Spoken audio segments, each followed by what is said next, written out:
pourquoi l'homme a-t-il commencé à domestiquer le chat? C'est très simple. Les hommes ont besoin de graines pour se nourrir.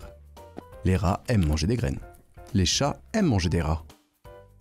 Adopter des chats permettait donc aux Égyptiens de l'époque de protéger leurs graines. C'est ce qu'on appelle de la lutte biologique.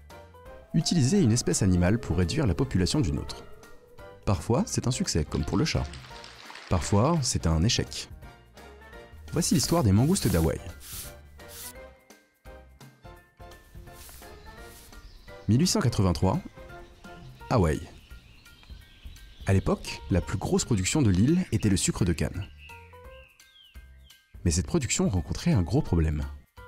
Les agriculteurs devaient lutter, eux aussi, contre les rats. Pour s'en débarrasser, les propriétaires des champs de canne à sucre ont une idée. Amener sur l'île des mangoustes, des petits mammifères asiatiques carnivores, afin qu'ils chassent les rats. Oui, mais voilà, les mangoustes vivent le jour, et à Hawaï, les rats sortent la nuit.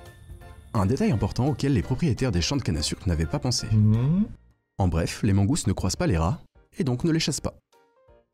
Elles s'en prennent par contre aux insectes et aux oiseaux de l'île, bouleversant son écosystème.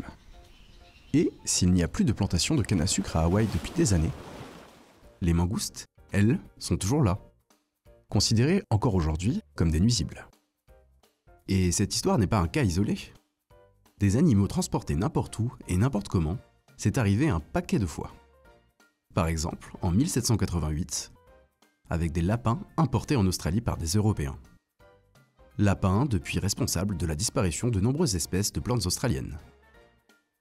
La leçon de ces histoires est toujours la même. Déplacer des animaux et modifier des écosystèmes, c'est rarement une bonne idée. Surtout quand on n'y connaît rien.